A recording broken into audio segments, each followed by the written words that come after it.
Hi friends, Liam నీసన్, Pamela Anderson hero హీరోయిన్లుగా నటించిన the naked gun cinema ఈ మధ్య రిలీజ్ అయింది. ఈ సినిమా ఎలా ఉందో చూద్దాం. డిటెక్టివ్ డ్రెబిన్ జూనియర్ చాలా తెలివైనవాడు. అయితే అతనికి బెత్ డెవెన్పోర్ట్ అనే స్త్రీ డ్రెబిన్కి సాఫ్ట్వేర్ ఇంజనీర్ సైమన్ కార్ క్రాష్లో చనిపోలేదని, అది హత్య అని అతని అక్క చెప్తుంది. అతనిది హత్య కాదా తెలుసుకోవడం కోసం డ్రెబిన్ ఏం చేశాడు, ఇన్వెస్టిగేషన్ ఏం జరిగింది అన్నదే కదా. సినిమా స్టార్టింగే అస్సలు నమ్మశక్యం కాని సీన్తో స్టార్ట్ అవుతుంది. ఉదాహరణకి హీరో ఒక చిన్నపిల్లలా మారిపోయి స్కూల్ డ్రెస్ వేసుకొని బ్యాంక్లోకి వెళ్ళి మాస్క్ తీసి ఒకేసారి పొడిగైపోతాడు. అస్సలు నమ్మశక్యం కాని విధంగా ఉంటుంది సీన్. అలాంటిది ఒకటి ఎలక్ట్రిక్ కార్ ఉంటుంది.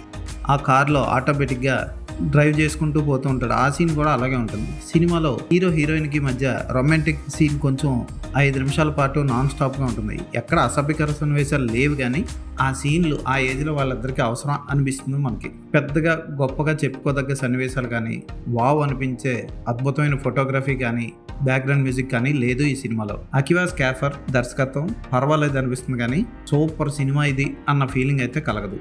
లియామ్ నీసన్ పర్వాలేదు అనిపిస్తాడు. చూడడానికి కొంచెం యంగ్గా ఉంటాడు. బహుశా ఏ టెక్నాలజీ వాడినట్టు ఉన్నారు. పమేలా ఆండర్సన్ నటన ఓకే. రొమాంటిక్ సీన్లో విజృంభించారు ఇద్దరు కలిసి. పర్వాలేదు అనిపించే ఈ సినిమాని టైంపాస్కి ఒకసారి చూస్తే చూడండి. ఈ సినిమాకి నేను ఇచ్చే రేటింగ్ 1.5/5. ఈ సినిమా థియేటర్లో రిలీజ్ అయింది, ఇంకా ఓటీటీలో రిలీజ్ అవ్వలేదు.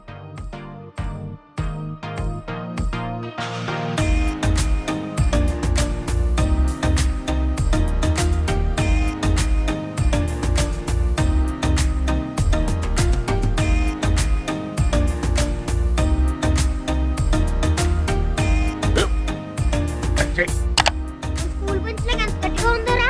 కొట్రా, కొట్టు, పర్లేదు, కొట్టు. అబ్బా చేయి నొప్పి పెట్టేసింది బాబాయ్. ఆ, నీకు నొప్పి ఏంటి నువ్వు కొడతావా? కమా బీట్ మీ యార్. వద్దు బాబాయ్. వాణ్ణి నేను కొట్టడం లేదమ్మా, వాణ్ణే నన్ను కొట్టమంటున్నాను. ఆ. నువ్వేం కంగారు పడక్కర్లేదు. అడుగుతావేంటి?